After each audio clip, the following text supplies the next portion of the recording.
अब तक मैं अखिलेश से इन पर्सन नहीं मिला। What made you trust me? कभी भी आपको मैसेज किया तो वो बहुत जल्दी रेस्पॉन्स हमेशा आया। ऐसा नहीं कि वो पड़ा हुआ है एक दो दिन बाद आ रहा है। वो विद इन 2-3 आवर्स फीडबैक आता था। तो वो पर्सनली टेस्टिफाई कर सकता हूँ उसके लिए। तो जैसे आप कोचिंग तो बहुत ज्यादा करते हैं, बट वो पर्सनलाइज 1-to-1 जो इंटरेक्शन टीचर से आप में वो बहुत कम हो पाता है लार्जर इंस्टीट्यूट्स में। जो आपका एग्जिस्टिंग कंटेंट है उसको कैसे यूज करना है, आप वो ज्यादा उस पर फोकस करते हैं इंस्टेड ऑफ कि आप दुनिया भर की चीजें इकट्ठी कर लें और फिर आप एग्जाम में यूज ना कर पाए उसको। तो वो जो बहुत सबसे लोएस्ट पॉइंट था पूरी जर्नी का, कि आप 2 बार इंटरव्यू दे चुके हो फिर अचानक से आपका मेंस नहीं होता है। तो जो आप बताया सेल्फ डाउट, वो सेल्फ डाउट फिर आने लग गया कि whether I am meant for this process और नॉट। जब तक तोड़ेंगे नहीं तब तक छोड़ेंगे नहीं। Hello all of you. UPSC के इस प्रोसेस में मैंने बहुत बार देखा है कि कुछ ऐसे स्टूडेंट्स होते हैं जो कहते हैं कि 2 अटेम्प्ट में नहीं हुआ, तीसरे अटेम्प्ट में नहीं हुआ, तो चलो यार ये हमसे नहीं होगा, कुछ और कर लेते हैं। कुछ ऐसे होते हैं एक इंटरव्यू मिस हुआ, 2 इंटरव्यू मिस हुआ, तो फिर कहते हैं शायद यूपीएससी हमारे लिए नहीं है, हमारी किस्मत में ही शायद नहीं है, और वो कहते हैं चलो ठीक है, या तो कोई और जॉब या फिर प्राइवेट सेक्टर की तरफ जाते हैं।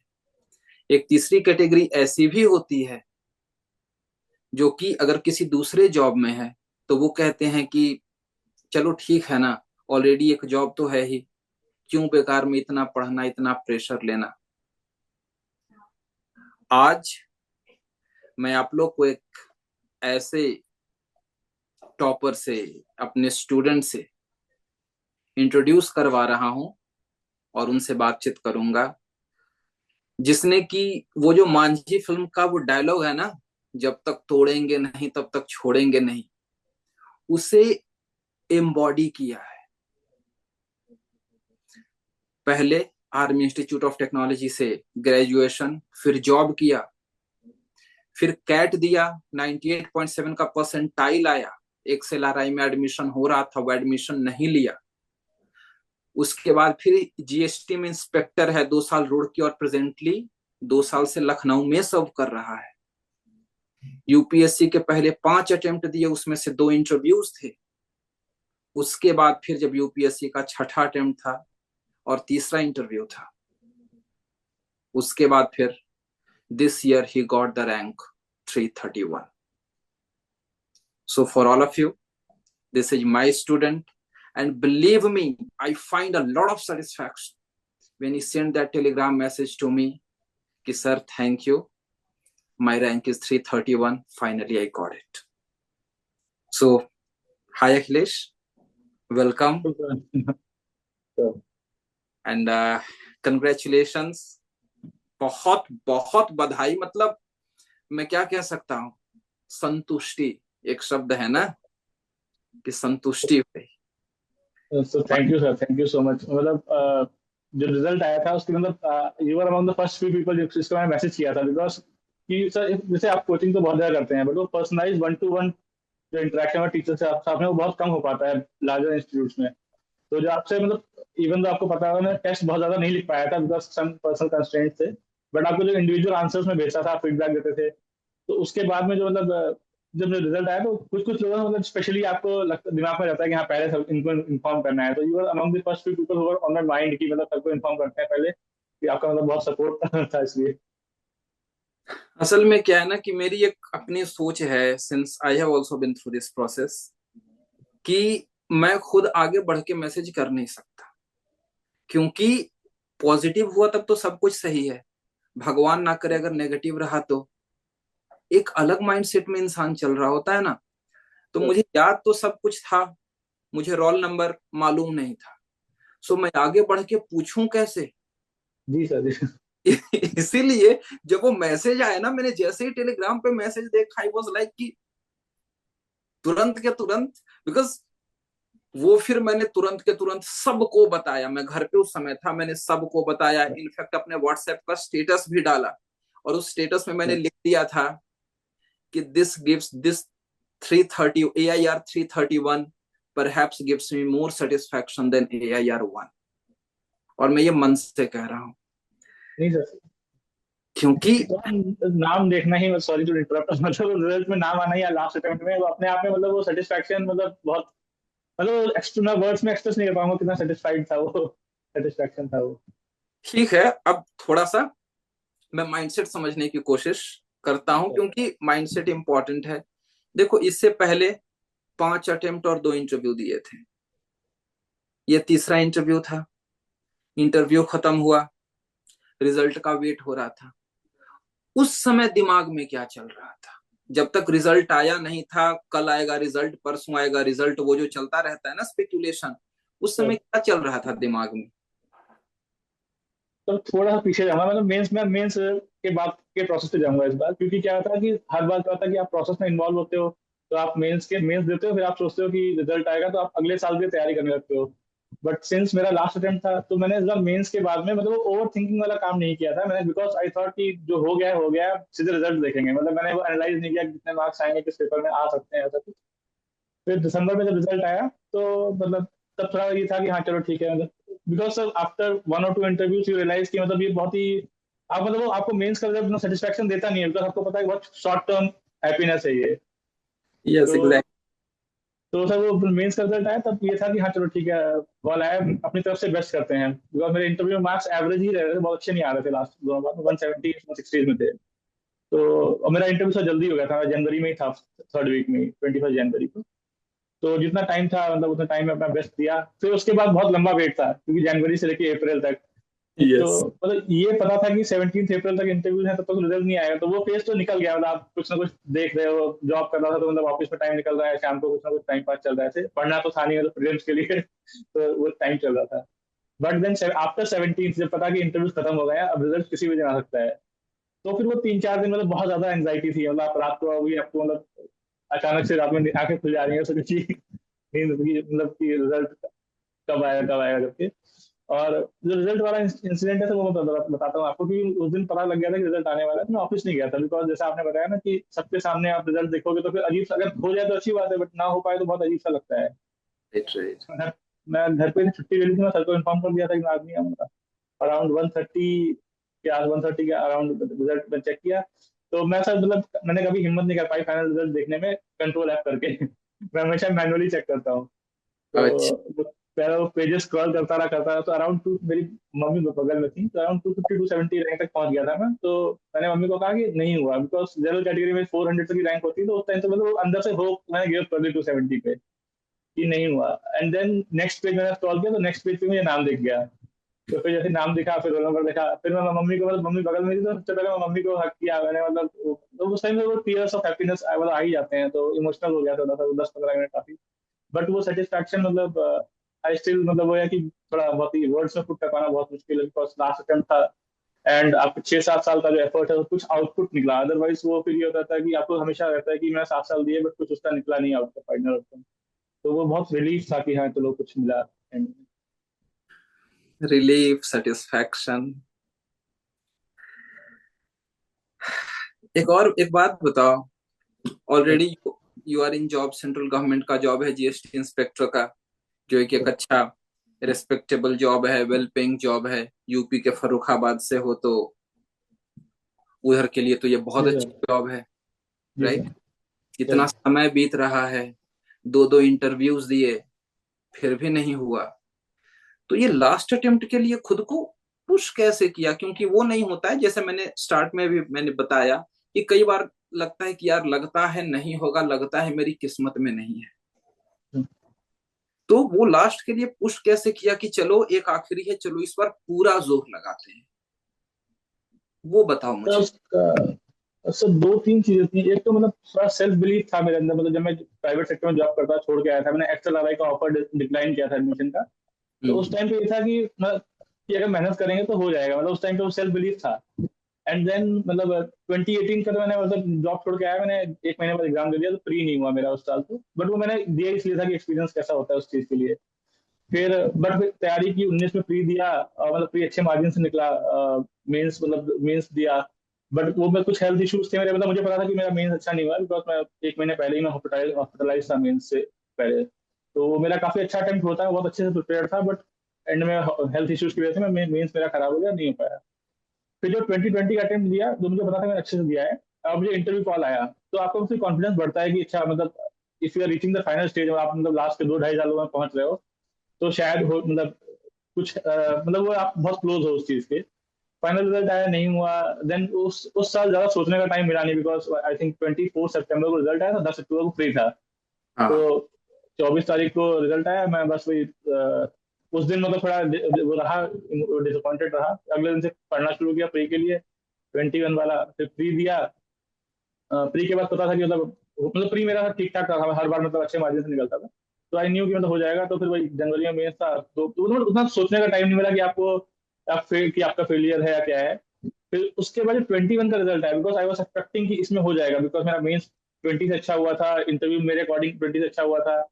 और फाइनली फिर मतलब 17 मार्क्स से फाइनल सिलेक्शन नहीं हुआ 21 वाला, and that was very heart breaking, क्योंकि मतलब उस साल मैं एक्सपेक्ट कर रहा था कि लिस्ट में कहीं पे नाम होगा।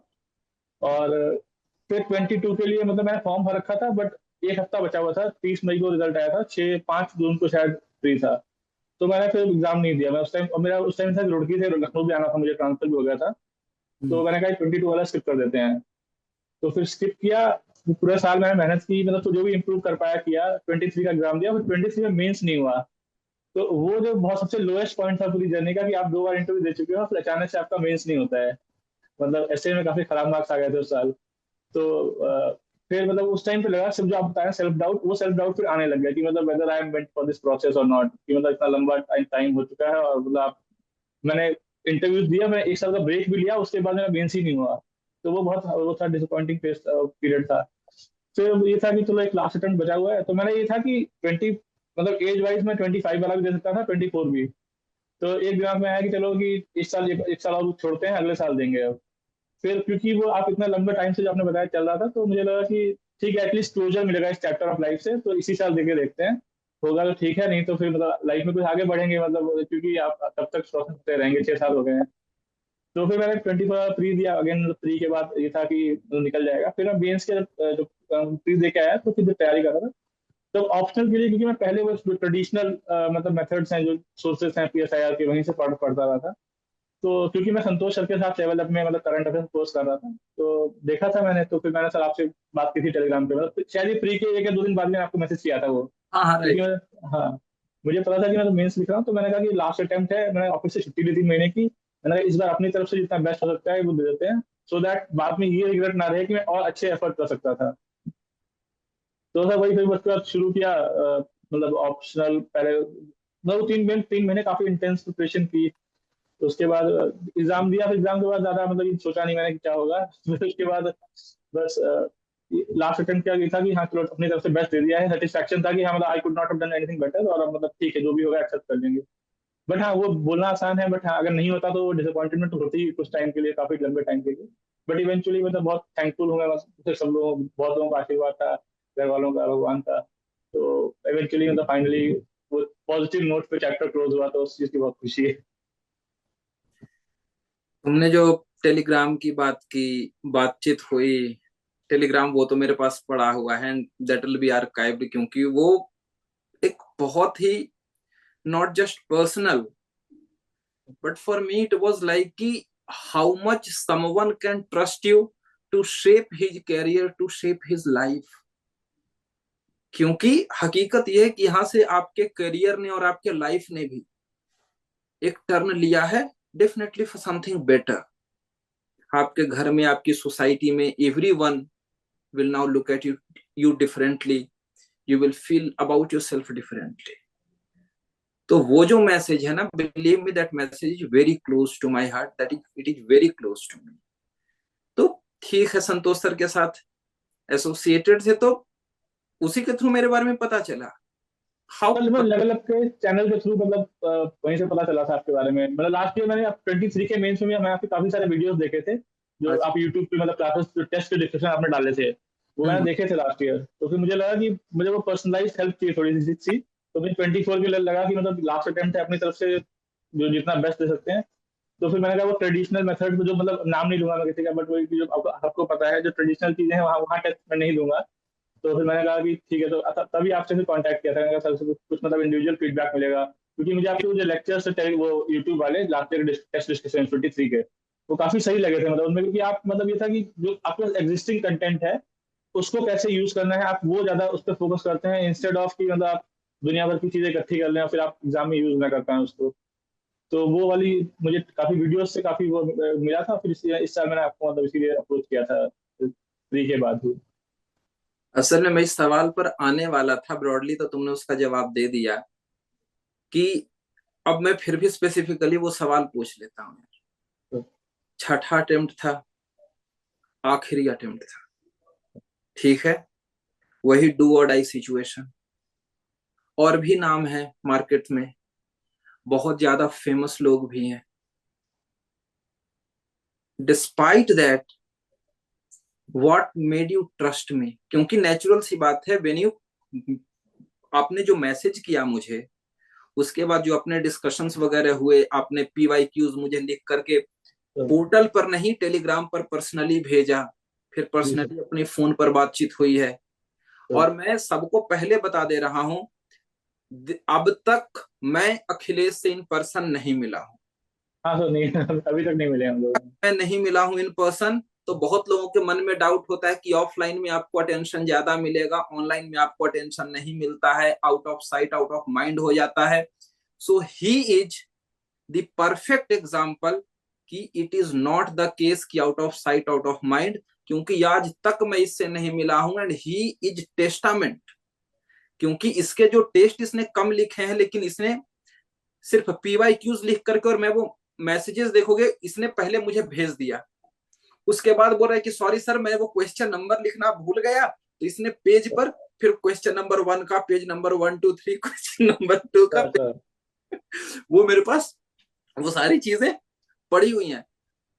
तो तो आपने वो लाइव यूट्यूब के लाइव क्लासेस में आंसर डिस्कस किए थे ऑफलाइन बैच में, मतलब लोगों के साथ में आपने लाइव मतलब फीडबैक दिया था वहाँ पे, मतलब तो मैं वो वीडियोस देख रहा था मैं, तो वो मुझे याद है अच्छे से। सो देखो, यहाँ पे मैं बाकी सबके लिए कह दे रहा हूं कि देखो, इट डज नॉट मैटर कि आप ORN में हो या कहीं बाहर हो। इट इज ऑल अबाउट कि आप अपने साइड से कितना एफर्ट देते हो। अब सपोज करो अखिलेश मुझे रीच आउट नहीं करता, मुझे मैसेजेस नहीं करता, मुझे आंसर्स नहीं भेजता, नेचुरली आप उसके लिए वहां रहो या यहाँ रहो, अगर आप मुझ तक नहीं रीच आउट कर रहे हो, मुझे कैसे पता चलेगा कि what is your status, what is your problem? तो आप चाहे ORN में रहो या बाहर में रहो, आप जितना रीच आउट करोगे, and it is not just you, कई सारे ऐसे स्टूडेंट्स हैं फोन पर, जूम सेशन पर, और वहां पे एक एक क्वेश्चन आंसर का डिस्कशन चला जाता है 2 2 ढाई ढाई घंटे। ये वाला क्यों लिखा सर, इसकी जगह ये भी तो लिख सकते हैं, तो नहीं ये नहीं लिखना है, क्यों नहीं लिखना है? सो वो चीज है, मैं सबको साफ साफ इसीलिए बता दे रहा हूं कि यू, बिकॉज मैंने वही सोचा ना कि you are the best proof कि हम टेक्नोलॉजी का, रिसोर्स कंस्ट्रेंट का या फिर टाइम कंस्ट्रेंट का, क्योंकि आपके पास रिसोर्स कंस्ट्रेंट नहीं, आपके पास टाइम कंस्ट्रेंट था कि आप जॉब कहीं और कर रहे थे, you can not do up down. बहुतों के पास रिसोर्स कंस्ट्रेंट होता है कि ORN इज वेरी कॉस्टली, वो यहां नहीं रह सकते। So it is totally about कि आप कितने ज्यादा इंटरेस्टेड हो, आप मेरे सर पे आकर के बैठ लो, because I am here to help out. तो बात इसका बहुत, तो मैं मतलब पर्सनली मतलब आई कैन टेस्टिफाई दैट कि मतलब आप कभी भी आपको मैसेज किया तो वो बहुत जल्दी मतलब रेस्पॉन्स हमेशा आया, ऐसा नहीं कि मतलब वो पड़ा हुआ है 1 2 दिन बाद आ रहा है, वो मतलब विद इन 2 3 आवर्स फीडबैक आता था, तो मतलब वो पर्सनली टेस्टिफाई कर सकता हूँ उसके लिए, तो always you were there for help and support. एक और बात मैं बता दे रहा हूं, और वो भी उस मैसेज में, इसने मुझे मैसेज भेजा था कि सारे PYQs मैं लिखूंगा, आप चेक कर देंगे। तो मैंने बोला था कि देखो यार, सारे की मैं गारंटी नहीं दे सकता, लेकिन जितना मेरे से हो पाएगा उतना मैं कर दूंगा। मैंने ये साफ साफ बोल दिया था, it was not some fake promise कि ठीक है तुम भेजो मैं कर दूंगा। सो और ये भी मैं साफ साफ, क्योंकि वो हमारे बीच का डिस्कशन का पार्ट है, that is part of record. तो अब मैं थोड़ा सा आता हूं कि देखो, बहुत सारे ऐसे 5वें 6ठे अटेम्प्ट वाले रहते हैं यार। GS भी है, ऑप्शनल भी है। मेरे पास पहले भी कुछ स्टूडेंट थे, उनका PSI में भी तो नंबर बढ़ गया, लेकिन चूंकि उन्होंने GS को इग्नोर कर दिया, और इस बार भी वैसे हैं कि GS में उनके नंबर नीचे रह गए, could not be in the list. So सबसे पहले बताओ कि इस बार लास्ट अटेम्प्ट में पर्टिकुलरली जो 5वें 6ठे अटेम्प्ट वाले हैं, क्योंकि 5वें 6ठे अटेम्प्ट तक आप सब कुछ को 10 10 बार 15 15 बार रिवाइज कर चुके हो, you are already almost knowing everything. तो 5वें 6ठे अटेम्प्ट वाले GS के लिए क्या अलग करें, क्या ऐसा करें? अलग भी नहीं, उनकी स्ट्रेटजी क्या होनी चाहिए तुम्हारे मुताबिक? सर जो मेंस के लिए मेरे जो पर्सनल गलतियां मेरे मैंने की हैं उनसे जो सीखा ओवर टाइम वो ये था कि अब मतलब मेंस आपका बहुत ज्यादा नॉलेज का टेस्ट नहीं है, आपका राइटिंग स्किल्स का टेस्ट ज्यादा है। तो आपके पास जो एग्जिस्टिंग नॉलेज है उसको आप कंसोलिडेट करना आपके पास आपको आना चाहिए, और उसको वो 3 3 घंटे के टाइम फ्रेम में लिखना मतलब सबसे बहुत इंपॉर्टेंट चीज है। तो सबसे मेन चीज है कि मैं मेरे साथ गलती शुरू में हुई, मैं बहुत सारे सोर्सेज के चक्कर में पड़ गया था शुरू के अटेम्प्ट में। तो मैं मतलब ये भी पढ़ लूँ वो भी पढ़ लूँ, तो उस पढ़ने के चक्कर में मैं राइटिंग प्रैक्टिस नहीं कर पाता था ज्यादा। और फिर वो एग्जाम में आप मतलब एक दो क्वेश्चन छूट जा रहे हैं, या फिर मतलब क्योंकि आपने प्रैक्टिस नहीं की तो आपका दिमाग उतना फास्ट चल नहीं रहा है, आप एग्जाम में सोच रहे हो तो थॉट्स उतने स्ट्रक्चर्ड वे में नहीं आ रहे वहां पे। तो वो एक मैंने फिफ्थ और सिक्स दोनों में किया था, लास्ट ईयर मतलब मेंस नहीं हुआ ऐसे में कम मार्क्स से, बट वो जीएस में मेरा इम्प्रूव लास्ट ईयर भी स्कोर इम्प्रूव हुआ था। तो ये था कि राइटिंग प्रैक्टिस मैंने ठीक ठाक की है मतलब फिफ्थ और सिक्स अटेम्प्ट में। दूसरी चीज सर ये है कि जीएस में स्पेशली होता है क्या कि सर हम लोग ना जो इंपॉर्टेंट सब्जेक्ट है जीएस 2 है तो हम उसमें पॉलिटी से इक्वेट कर देते हैं, हम पॉलिटी ही पढ़ते रहते हैं, या जीएस 3 हम इकोनॉमी ही पढ़ते रहते हैं। जो छोटे छोटे चीजें हैं सब्जेक्ट्स हैं जो बहुत हाई स्कोरिंग है, फॉर एग्जाम्पल जैसे जीएस 3 में एग्रीकल्चर हर साल 50 60 मार्क्स का आता है, और वो बहुत ही क्वेश्चन बहुत लिमिटेड डोमेन के क्वेश्चन हैं। इंटरनल सिक्योरिटी 50 मार्क्स का फिक्स है और क्वेश्चन बहुत कम डोमेन के हैं। तो मैंने वो उन एरियाज पे टारगेट किया कि ये जो है कि लो हैंगिंग फ्रूट्स हैं, मतलब इनको मैं स्ट्रॉन्ग कर लेता हूँ, जैसे इंटरनल सिक्योरिटी हो गया, ये एग्रीकल्चर हो गया, जीएस 2 में governance social justice post question हो गया, आईआर तो ऑप्शन था ही। तो ताकि जो क्योंकि पॉलिटी बहुत ब्रॉड है, वो 100 मार्क्स का आ रहा है ठीक है, बट वो ये कि अब 100 मार्क्स में वो सब लोग सेम सा ही लिखेंगे ऑलमोस्ट। और यहाँ पे आपके पास एज लेने का मौका रहता है, बिकॉज काफी लोग उसको नेग्लेक्ट करते हैं, क्योंकि वो लगता है कि जीएस 3 में पढ़ रहे हैं तो इकोनॉमी पढ़ रहे हैं तो आंसर कर लेंगे सारे क्वेश्चन मतलब मोस्टली। तो वो मेंस की प्रिपरेशन प्रीलिम्स से थोड़ी अलग हो जाती है इस पॉइंट ऑफ व्यू से, कि आप काफी सब्जेक्ट्स मेंस में ऐसे हैं जो हम प्रीलिम्स में उतना ध्यान नहीं देते हैं, और वो मेंस में उनके मार्क्स देखने में छोटे लग सकते हैं। मतलब जो काफी सारे कोचिंग इंस्टीट्यूट में भी मैंने भी फाउंडेशन कोर्स नहीं किया था, तो वो काफी कम फोकस करते हैं उन चीजों उन सब्जेक्ट्स पे। बट आप मार्क्स देखोगे उनका मार्क्स का वेटेज काफी है। तो आपको मेन स्पेसिफिक प्रिपरेशन बहुत अच्छे से करनी पड़ेगी, अगर शॉर्ट नोट्स होने चाहिए छोटे कुछ टॉपिक्स के, और वो आप फिर उसका राइटिंग प्रैक्टिस जितनी करोगे तो आपका जो हैंड आई कोऑर्डिनेशन वैसा बन जाता है कि आप थॉट्स बहुत जल्दी स्ट्रक्चर कर पाते हो। और उससे ये होता है कि आपके पास मतलब टाइम कंस्ट्रेंट्स कंपैरेटिवली एग्जाम में आपका पेपर पेपर मतलब टाइमली आप कंप्लीट कर पाओगे, क्योंकि सर पेपर कंप्लीट नहीं होना मतलब सबसे बड़ा जो मेरे साथ दिक्कत होती थी, मतलब मैं जब इंटरव्यू इन मैं 21 में इंटरव्यू भी दिया था, 17 मार्क्स से नहीं हुआ था। तो मेरा मेंस में अराउंड 40 मार्क्स के क्वेश्चन छूटे हुए थे मेरे, 40 45 मार्क्स के जीएस में। तो वो सोच। लगता था बाद में कि अगर पूरे हो गए हो तो शायद हो गया होता। एग्जैक्टली, क्योंकि 40 में सपोज करो 40% भी मार्क्स रहता तो 16%, 16 नंबर तो कम से कम मिलते, और जी 40% सर। तो मिनिमम है। हाँ, तो रिजर्व हो लिस्ट जाना था। में नहीं तो एटलीस्ट रिजर्व लिस्ट में आ जाता है, इतना श्योर था। बट ये था कि आपको मैंने इस साल मतलब 2 साल मैंने वो बहुत हेलो। ज्यादा अच्छे। सर हाँ हाँ, तो आ रही है आवाज, आ रही है। हाँ हाँ, ठीक तो है। सर वही मतलब वो फोकस मैंने मतलब राइटिंग आंसर राइटिंग पे और इन सब चीजों पे काफी किया है, तो वही करना चाहिए मोस्टली। आप मतलब बहुत ज्यादा सोर्सेस के पीछे मत भागो, जो आप बोलते भी हो कि आप जो आपके एग्जिस्टिंग सोर्सेस है उसी को कंसोलिडेट करके उससे लिखना, आंसर लिखना आना चाहिए। एक मुझे एसे के रिगार्डिंग, क्योंकि पिछला वाला जो तुम्हारा हुआ एसे में डिप हुआ था, तो, इस बार एसे में मार्क्स अच्छे हैं, तो, तो एसे में वैसा क्या अलग किया इस बार, वो मुझे तो, पता। तो सर 2 3 चीजें की थी, मतलब जैसे लास्ट ईयर क्या था, मैं ऐसे पहले भी लिख रहा था, मतलब जो पुराने मेंस में मेरे अच्छे ठीक ठाक मार्क्स आ रहे थे, मतलब बहुत अच्छे नहीं, 120 150 117 ऐसे आ रहे थे। लास्ट ईयर मैंने ऐसा जो मतलब थोड़ा सा वही मिस गाइडेंस के चक्कर में गड़बड़ हो गया था, कि वो जो कुछ कुछ मतलब ऐसे कोर्स ले लिए थे कहीं से, और वो उसमें क्या था कि उन्होंने कुछ कुछ अप्रोचेस बताई कि इस तरीके से करना है इस तरीके से करना है। तो मैंने जो अपना नेचुरल स्टाइल था लिखने का उसके बजाय कुछ कॉपी करने की कोशिश की, और वो मेरे लिए काम नहीं किया। तो मैंने इस साल क्या किया, मैंने वो मतलब मैंने सोचा कि मैं ये मतलब लिखूंगा नहीं वैसे। मैंने कुछ ऐसे लिखे अपने तरीके से, अपने दोस्तों को भेजे, मतलब सर्विस में है मेरे एक दोस्त है वो फॉरेस्ट सर्विस में 22 बैच से। तो अपने दोस्तों को भेजे, उनसे फीडबैक लिया उनको पढ़ के कैसा लग रहा है। मतलब क्योंकि सर ऐसे मुझे लगता है कि वो कोई भी हो, अगर आपका फ्लो अच्छा है, आपको एंड में जो अगर पढ़ के फीलिंग अच्छी आ रही है तो मार्क्स फीलिंग पे ही मिलेंगे, बिकॉज कंटेंट ऐसे में आप 12 पेज पढ़ रहे हो तो फर्स्ट पेज पे क्या लिखा तो आदमी भूल जाएगा लास्ट पेज तक। तो राइट। अगर फ्लो अच्छा है, उसको कहीं पे एब्रप्टनेस नहीं लग रही है, कि ऐसा नहीं लग रहा कि हाँ बीच में कुछ रैंडम पॉइंट कहीं से आ गया, तो उसके लिए मैं कुछ कुछ चीजें की थी। जैसे फॉर एग्जांपल मैं पुराने टॉपिक्स को ब्रेनस्टॉर्म करता था बैठ के, कि जैसे जो पूछे गए हैं अगर ये क्वेश्चन आएगा तो मैं किस तरीके से स्ट्रक्चर करूंगा। मेरे पास कुछ मैंने 10 15 20 कोर्स इकट्ठे कर रखे थे, और मुझे ये पता था कि अगर मतलब ये थोड़ा सा शायद था मेरे अंदर स्किल कि मैं सेम कोड को डिफरेंट एसेस में वो यूज कर सकता हूँ फ्लो कर, मतलब आपको एक दो कनेक्टिंग पैराग्राफ देने पड़ेंगे पहले, उस डायरेक्शन में ऐसे को लेके जाना पड़ेगा ताकि आप उसको यूज कर पाओ। तो वो कुछ कोर्स का कनेक्शन था, और उसके अलावा अ, हम ज्यादातर कोर्स ही मैंने कुछ नए नए ऐड किए थे, और अपना जो फ्लो था वो मेन फोकस फ्लो पे था, कि वो ऐसे अब्रप्ट ना लगे। जो ट्रांजिशन होता है, आप डिफरेंट डायमेंशन डिस्कस कर रहे हो, तो ट्रांजिशन बहुत स्मूथ होना चाहिए। तो वो राइटिंग प्रैक्टिस, ब्रेनस्टॉर्मिंग जब आप करोगे, थॉट्स की कोई टॉपिक है उस पर आप सोचोगे कि हाँ, अगर जैसे इस बार मैंने राइट एग्जाम में भी सब वही किया था। यूजुअली क्या होता था, मैं थॉट्स को स्ट्रक्चर करने में कम टाइम देता था, मतलब 10 मिनट दिए मैंने, फिर मैं लिखने लगता था। और फिर बीच में कुछ दिक्कत आ रही है तो फिर उस टाइम पे मैं सोच रहा हूँ कि आप कैसे कनेक्ट करूँ इसको आगे से। इस बार मैंने शुरू का जो टाइम होता है, मैंने हर दोनों ऐसे में मैंने 15 मतलब 20-25 मिनट दिए स्ट्रक्चरिंग के लिए सिर्फ, और फिर 1 घंटे में लिखा मैंने उसको, मतलब 1 घंटे 1 घंटे 5 मिनट में। तो वो वाला पार्ट काफी इंपॉर्टेंट है कि आप उस पर बैठ के सोचो कि आप लिखोगे क्या, ताकि आप बीच में कहीं पे अटको ना, फिर वो पॉइंट्स आपके कंटिन्यूअसली फ्लो करें। और राइटिंग एक दो मतलब कुछ दो चार ऐसे लिख के किसी अच्छे मतलब उसको दिखाओ। जरूरी नहीं कि एकेडमिक बैकग्राउंड से ऐसे से हो, बिकॉज वो उसको अगर पढ़ के कुछ खराब लग रहा है तो बता देगा आपको, बहुत जेन्युइन फीडबैक कोई देने वाला होगा। तो मैंने सर यही अलग किया था इस बार, कि मतलब लिख के लोगों को भेजा था, और कुछ कोट्स वगैरह लिखे थे, मतलब अलग से नोट्स बनाए थे कोट्स के। ये ये तो मैं सम अप कर दे रहा हूं, मतलब कि अभी जो एसे के रिगार्डिंग स्ट्रेटेजी, सबसे पहला है कि do not remake something that is not broken.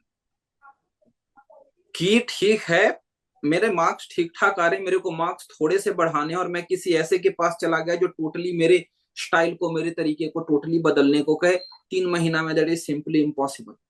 तो पता चला कि दुविधा में दोनों गए, माया मिली न राम, वो हाल हो जाना है।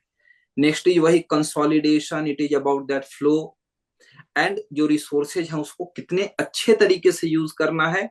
एंड इससे is about that feel good factor, कि पढ़ करके अच्छा लगना चाहिए। चलो।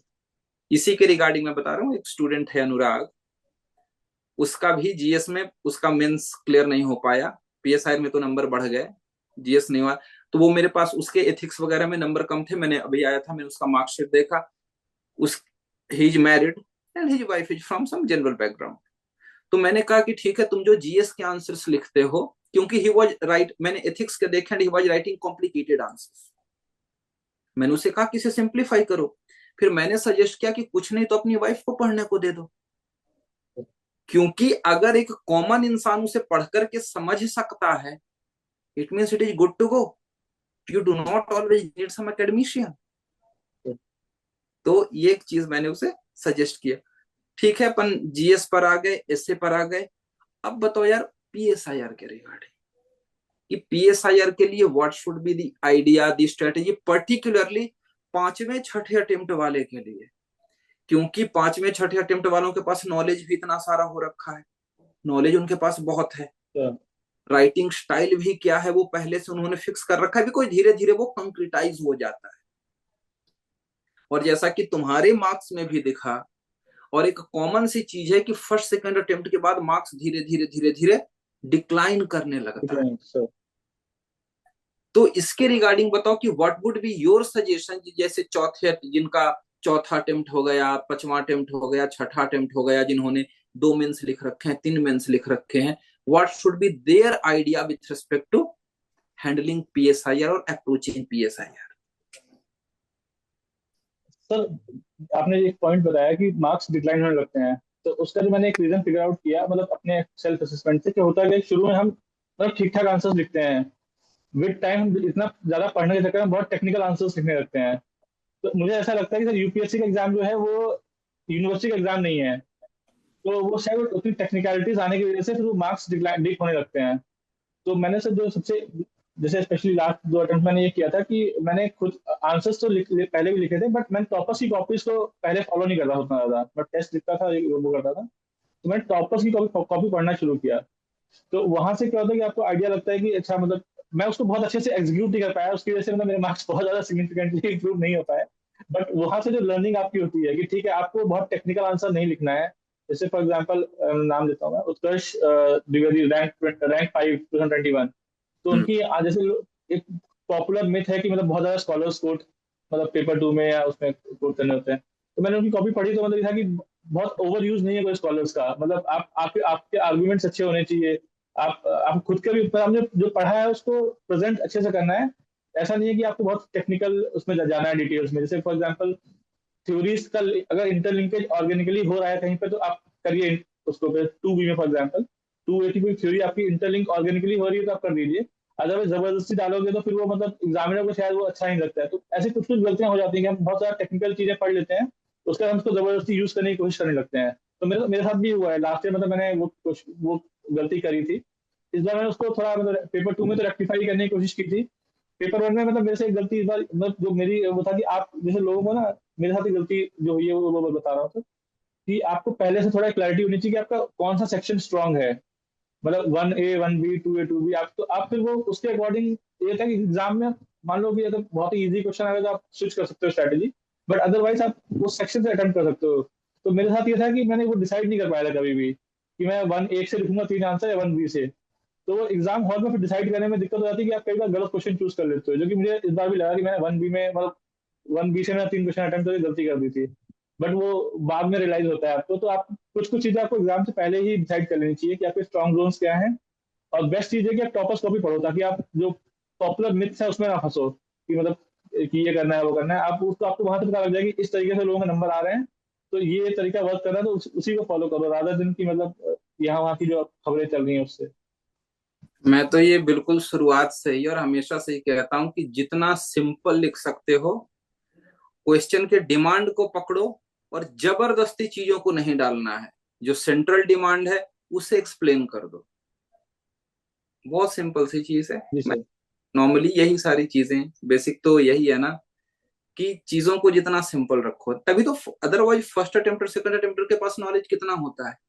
इंजीनियरिंग से पीएसआईआर में स्विच किया, कहाँ से नॉलेज रहेगा? सीधी सी बात है। इसलिए कई बार देखते हैं कि पेपर 2 में पेपर 1 से ज्यादा अच्छे मार्क्स आते हैं, क्योंकि पेपर 2 में वो लोग आईआर वाले तरीके से लिखते हैं rather than getting too much technical. चलो इसके लिए इतना तक तो। अब आता हूं मैं थोड़ा सा पर्सनल डोमेन पर, ठीक है ना। तो 4 साल 5 साल से जॉब भी चल रही थी और साथ ही साथ यूपीएससी के लिए प्रिपेयर भी कर रहे थे। तो इन दोनों चीजों को बैलेंस कैसे किया, जॉब एंड प्रिपरेशन को, उसका तरीका क्या है? तो मेरे साथ एक एडवांटेज ये था कि मैंने जो फाउंडेशन मतलब जो बेसिक फाउंडेशन था वो 2 साल में जॉब शुरू करने से पहले कर लिया था। तो अच्छा। मतलब मुझे जॉब के साथ कंटिन्यू मतलब जब मैं 21 में जॉब ज्वाइन की थी तो मुझे प्रिपरेशन कंटिन्यू करनी थी। उससे पहले मैं एक इंटरव्यू दे चुका था। तो मुझे ये था कि मेरा एक बेसिक मतलब मैं इसलिए बता रहा हूँ सर, ताकि लोग उससे जो लोग स्क्रैच से स्टार्ट कर रहे हैं जॉब के लिए, जॉब के साथ में, उनके लिए थोड़ा डिफरेंट स्ट्रैटेजी होगी, क्योंकि उनका फाउंडेशन उनको बिल्ड करना है। तो राइट। मेरे साथ ये था कि क्योंकि फाउंडेशन मेरे पास था, तो मुझे ये था कि जो चीजें मतलब रिवीजन होता रहना चाहिए, आप बेसिक चीजों में टच में रहो। तो मैं डेली के वो 4 5 घंटे मैनेज करता था। मतलब जैसे अखबार वगैरह में ऑफिस में ही पढ़ने की कोशिश करता था कि मतलब ऑफिस में आपको इतना टाइम है, बीच में आप यहाँ पे गॉसिप करने से अच्छा है कि आप फोन में ही पढ़ लो अखबार। तो मैंने अखबार मतलब ऑफिस टाइम में वो कर लिया था, और फिर मैं सुबह 2 घंटे शाम को 2 घंटे उस टाइप से, मतलब शाम को 2 3 घंटे जो भी जितना हो जाए, क्योंकि आप ऑफिस से आते हो तो थोड़ा एग्जॉस्टेड फील करते ही हो उस टाइम पे, तुरंत तो पढ़ने बैठ नहीं पाते हो। तो वो 2 टाइम में डिवाइड कर लिया था कि 4 5 घंटे इतना ही मान के चलता था मैं कि ऑफिस डेज पे इतना ही कर पाऊंगा मैं। तो उसके अलावा मतलब तो उसमें मेन ये था कि मेरा कि एक स्लॉट में ऑप्शनल रखता था, और एक स्लॉट जो है वो जीएस के लिए। जीएस में भी सर मेरा एक मतलब बहुत ही बेसिक था, रियलाइजेशन था कि लास्ट टाइम सिलेक्शन ना भी होने थे कि एथिक्स, आपके 3 सब्जेक्ट बहुत डिसाइडिंग होते हैं, एथिक्स ऑप्शनल ऐसे। जीएस 1 2 3 में मोर और लेस सबके मार्क्स प्लस माइनस 20 30 मार्क्स की रेंज में होते हैं ओवरऑल। तो ये था कि तो मैं एथिक्स पे मतलब काफी फोकस किया था मैंने इस बार, एथिक्स पे और इस पे ऑप्शन पे। तो मैंने वो टाइम स्लॉट 2 स्लॉट थे उसको मतलब जैसे मेन फोकस एक स्लॉट में ऑप्शनल पे, एक उस पे है। अभी जो वीकेंड्स है, तो वीकेंड्स में मैं टेस्ट देने के लिए मतलब यूज करता था ज्यादातर, कि आप नॉर्मल आपका रूटीन है वो पढ़ रहे हो, उसके अलावा आपने एक टेस्ट दे दिया कोई, एक मतलब एक प्री का दे दिया, क्योंकि आपके पास उतना टाइम नहीं होता है एंड में भी कि आप प्री के लिए फुल टाइम 3 महीने दो, जॉब के साथ ही आप दोगे प्री। तो प्री में मतलब ये कंटिन्यूसली हर मतलब हर हफ्ते में एक टेस्ट दे देता था मैं शुरू से ही, ताकि एंड में दिक्कत ना हो। और सेम एक मेंस का टेस्ट, इतना टारगेट रहता था मेरा। और वो मतलब मोस्टली हो जाता था पूरा। अब बहुत ज्यादा उसमें दिक्कत नहीं आती थी। तो मतलब ये है कि हाँ, कोई शुरू से स्टार्ट कर रहा है उसको एफर्ट ज्यादा देना पड़ेगा, क्योंकि उसको वो जो फाउंडेशन बिल्ड करना है, उसके लिए थोड़ा डिफिकल्ट है, मतलब थोड़ा चैलेंजिंग होगा, टाइम फ्रेम ज्यादा चाहिए होगा उसको तैयारी के लिए। अगर आप कंटिन्यू करना चाहते हैं तो इट इज डूएबल, मतलब अगर आपका फाउंडेशन कोर्स एक बार, मतलब आपका फाउंडेशन स्ट्रांग हो गया है तो आप कर सकते हैं जॉब, स्पेशली गवर्नमेंट जॉब में तो मतलब ऑफिस में 1-2 घंटे आपको निकल आते हैं और बाद में आप 4-5 घंटे कर सकते हो। मतलब हाँ, थोड़ा वो चाहिए सर, डेडिकेशन चाहिए, बिकॉज आप काफी चीज सेक्रीफाइस करते हो। फॉर एग्जाम्पल आप ऑफिस के कोई कलीग से कहीं जा रहे हैं, आप उसको अवॉइड करते हो, आप ऑफिस में उतना सोशलाइजिंग अवॉइड करते हो, तो वो सब चीजें कुछ करनी पड़ती हैं तो, बट वो आपको खुद ही मतलब समझना होता है कि हाँ, अपने मेरा टाइम का मैं कैसे ऑप्टिमम यूटिलाइजेशन करूँ। अब एक और सवाल है, क्योंकि तुम फर्रुखाबाद से हो, यूपी यूपी की जगह है, तो ऑलरेडी एक जॉब लग चुकी थी, प्रिपरेशन कर रहे थे, इंटरव्यू दिए, उसके बाद एक बार मेंस भी क्लियर नहीं हुआ, तो ये सब, उम्र भी बढ़ रही है, जी तो सर। ये सब को लेकर के घर साइड से प्रेशर कि शादी कर लो, सेटल हो जाओ वगैरह, ये सब वाला प्रेशर था या नहीं था? और अगर था तो हैंडल कैसे किया? तब प्रेशर ये तो नहीं कह सकता कि नहीं था, बिकॉज जैसे मेरे पेरेंट्स बहुत सपोर्टिव थे इस मामले में, बट वो एक्सटेंडेड फैमिली के थ्रू, जैसे नानी, मामा, वहां से प्रेशर प्रेशर ज्यादा आता है कि मतलब अब तो ये हो रहा है, इतने साल से नौकरी भी कर रहे हो और मतलब उम्र भी आपने बताया जैसे एज भी हो रही है, तो शादी का टाइम मतलब एक एज तक ही सही लगती है ये वो। बट मेरे पेरेंट्स को मैंने मतलब बता रखा था कि मैं लास्ट अटेम्प्ट दे दूंगा, उसके बाद आप जब बोलोगे तब कर लूंगा, कोई दिक्कत नहीं है। तो जब सितंबर में मैंने मेंस दिया उसके बाद काफी प्रेशर आना शुरू हो गया। अब तो ठीक है, मेंस हो गया, अगर इंटरव्यू होगा भी तो बहुत ज्यादा टाइम उसके लिए नहीं चाहिए होता है, तो उसके बाद से प्रेशर काफी बन रहा था।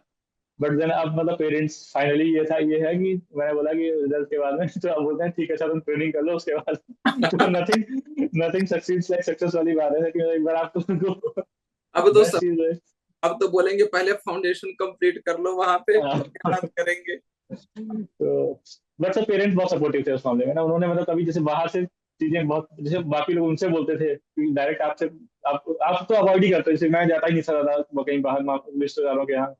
बट हाँ, उनके ऊपर प्रेशर में वो बोलते हैं कि हाँ कि अब तो ये हो गया है, वो हो गया, कर लो, तो मतलब पेरेंट्स ने मतलब वो इतना बचा के रखा मुझे, तो उनको पता था कि मैं क्या, मतलब वो ज्यादा बताया भी नहीं था एग्जाम का किसी को, क्योंकि प्रेशर बहुत ज्यादा बन जाता है फिर। तो बोले कि हाँ उनका जब मन होगा तो कर लेंगे, तो मतलब पेरेंट्स ने खुद ही शील्ड करके रखा था, वो बहुत सब मतलब हेल्पफुल थे पेरेंट्स इस मामले में। Your right.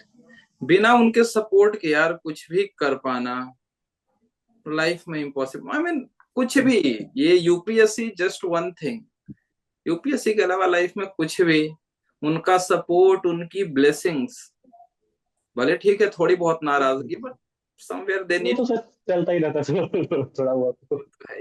अच्छा, एक और सवाल मेरा रहेगा कि ठीक है तुमने कैट दिया था, 98.7 का परसेंटाइल भी था, एक्सेल आरआई भी मिल रहा था, वो कैसे और क्यों छोड़ा?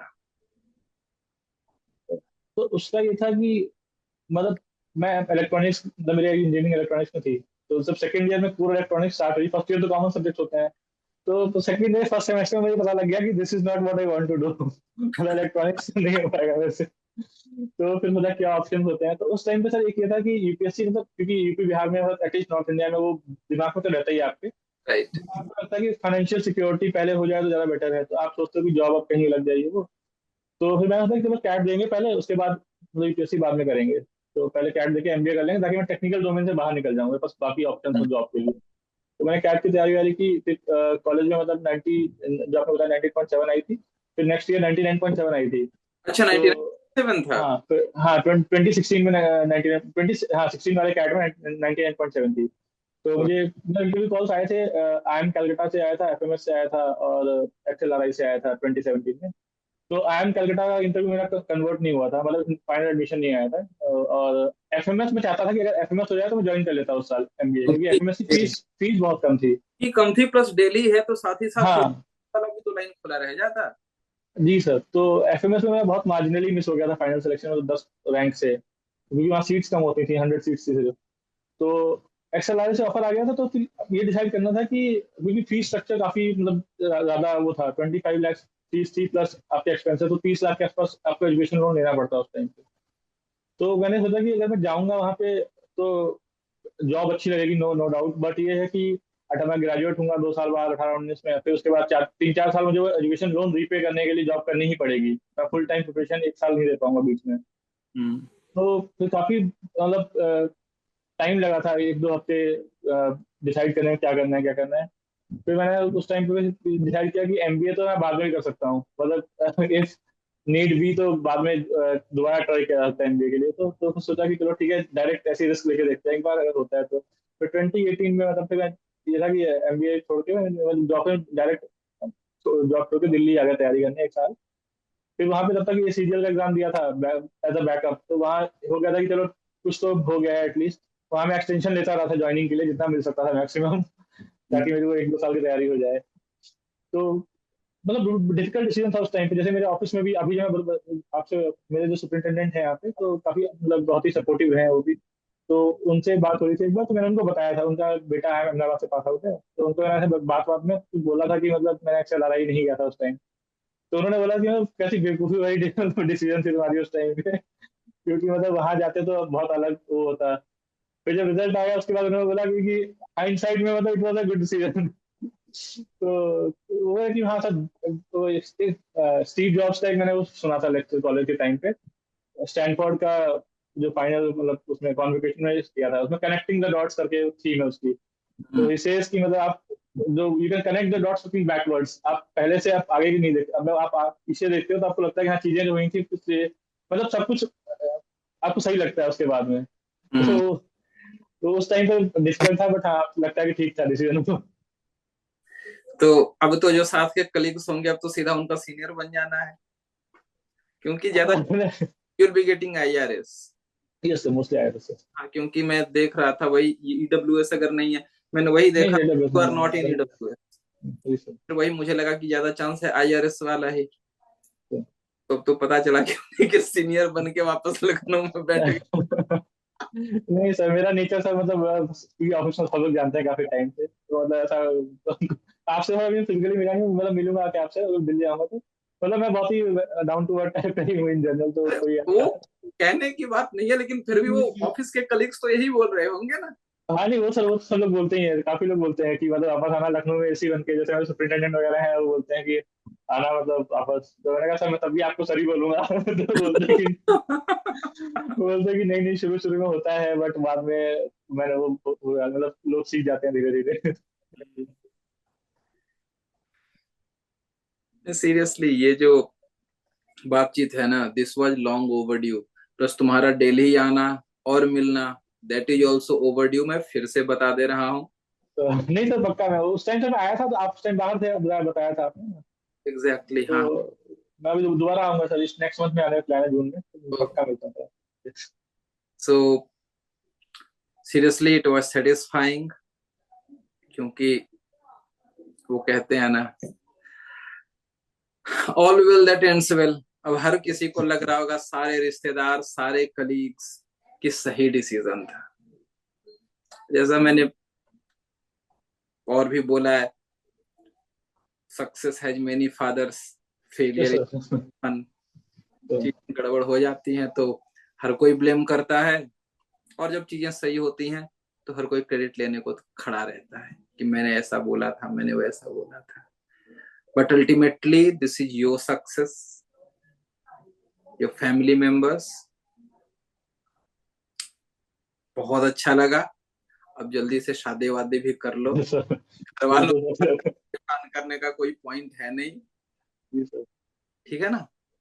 ठीक ठीक है, है फिर सर। देखिए आओ तो मिलते हैं। Okay. Okay sir, okay, thank you sir, thank you, okay thank you bye. So much. All the bye bye best. Sir.